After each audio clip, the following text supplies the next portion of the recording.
This is Jerry Pippin, and we're broadcasting from Roswell, the 62nd anniversary. We got a very special show with you here right now. A couple of gentlemen who are really prime researchers, and they research subjects that I'm very interested in, so I'm looking forward to the show. Grant Cameron, how are you? Good, Jerry. Thanks for having us on. And David Rudiak, it's great to see you. Yeah, thanks. Haven't seen you since Eureka. Yeah, I was talking about the Nellis UFO back then. Yeah. Right. And so what are we going to talk about today? Well, we can start with Roswell, I guess. That's probably Since a good we're in idea. Roswell, that would be a good place to start. Now we know why Grant's the success he is. He zeroed right in on where we are and what we're going to talk about. Yeah. Let's tell people how they can get a hold of you. David Rudiak, we have a link to your website. And you got a long name on it, but it's interesting. You got a great website. Oh, thank you. It's called RoswellProof.com. It's all one word, Roswell Proof. And I sort of named it on a whim because I'd been analyzing a document called the Ramey Memo that was accidentally photographed in the hand of General Roger Ramey as he's trying to kill the Roswell story back in 1947. So I said, this is proof that the Roswell crash and body recovery actually happened. So I called the site Roswell Proof. Okay. And there's a whole bunch of material. There's the Ramey Memo, but I also analyzed the Nellis UFO I was talking about. Yeah, and we're going to get into a lot of that. And some other UFO cases. Lots of affidavits of witnesses to the Roswell event are up there. Discussions of what some of the witnesses have said and stuff like that. And before we get off, I want to bring up Wesley Clark and how you ran across him kind of accidentally. Well, I happened to be in Reno, and I was at the university. Whenever I travel, I go to the local libraries and look up microfilm there. And I noticed on the wall that Wesley Clark is speaking at the university there in a campaign rally for John Kerry back in 2004. So I said, and I talked to Grant about this earlier, Wesley Clark, a year before when he was running for president, there was this famous incident where he's asked by one of the shuttle astronauts what he wanted for the space program. And he says, well, I want to do more than just another space shuttle. He says, I want to go out there. I want to go beyond our solar system, go explore the stars. And then he wanted to commit the nation, if he were president, to a 100-year program of research and development to figure out how to do this. So Grant, and then the final thing he says is, I still believe in MC squared, but I can't believe that we'll never travel faster than light. So, I write to Grant, and we're talking, saying, what did he mean by that? That's a pretty peculiar statement for a very smart four-star general, top of his class at West Point. So we sort of suspected that he knew something about the saucer, back engineering program. He knew that the UFOs were traveling faster than light. So we talked, and I said to Grant, I said, well, if I ever get the chance to pop the question to him, what would you recommend? He says, ask him if he's ever been officially briefed on UFOs, because that says that they know that they're real.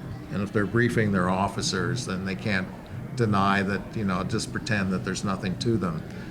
So I said, okay, I'll go to this rally and maybe I'll get a chance to talk to Wesley Clark and ask him this question.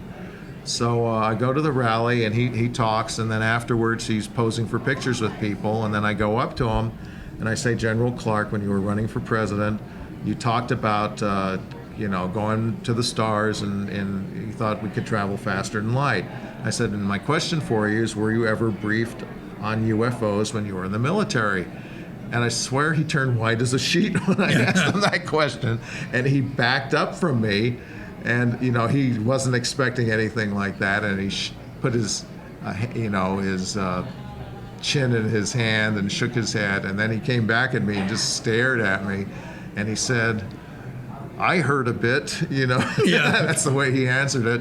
And he says, and by the way, I'm going to be in Roswell, New Mexico tonight. I hadn't asked him anything about Roswell. That was his next campaign rally. Mm-hmm. And then I said, so you were, briefed when you were in the military? And he said, there are things going on. He says, but we're going to have to develop our own mathematics. which is the same thing he'd said a year before. Now, Grant Cameron, you're used to bureaucratic doublespeak. Is there something there? Yeah, well, there was. Let me add a little bit to that story. What actually happened was when Wesley Clark first he was on the campaign, and at one point he was the leader for the Democrats for the presidential slot in the 2004 election. And when it first came out, what I did is I got the audio clip and I passed it around America, and we knew his schedule, where he was going all over the place.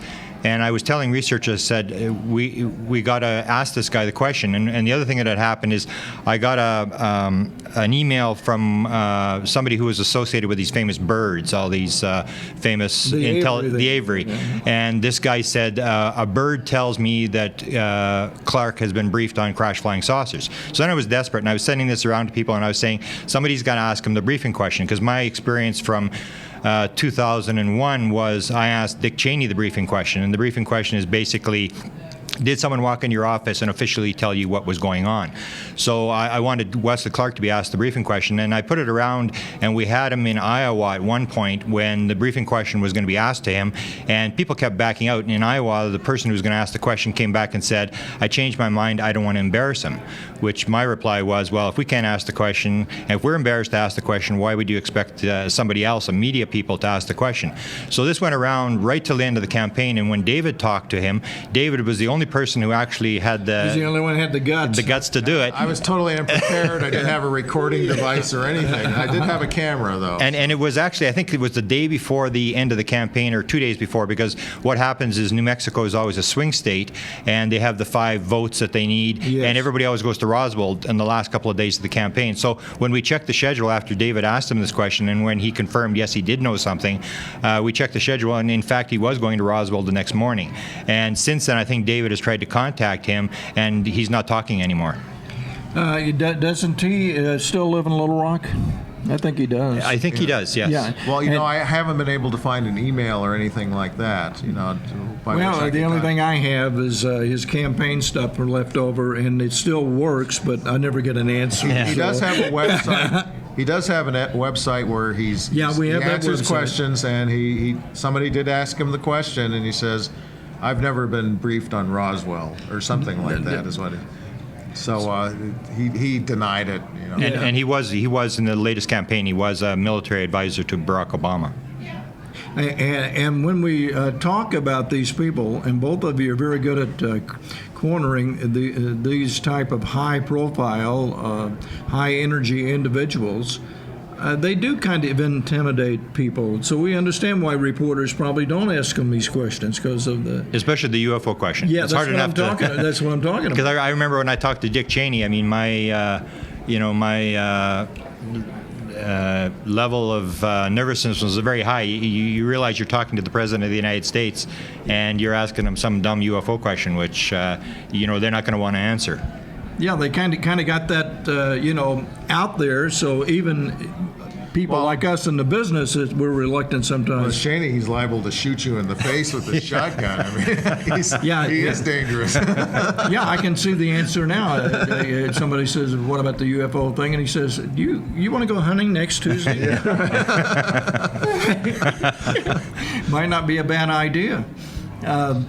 To ask him though, because Diane Rehm, I had a caller ask him on the. That was me. That was Grant. I know. Yeah, I was getting around to that. Yeah, and it's still on our archives, and it gets played all over the place. And it was, I mean, the Cheney was a spectacular thing because he was caught off guard, and basically he said if I had been briefed on that subject, it would probably be classified, and I wouldn't be talking about it. Which I think if he'd had a chance to think about it, he would not have said that. Yeah, you got a point. Now I want to find a kind of an inside baseball question. Did you tell the producer what you were going to ask? The first time, yes, that time I asked her what I was going to ask, but a second time, because I figured out how to get on the Diana Rehm show, I knew how to dial in.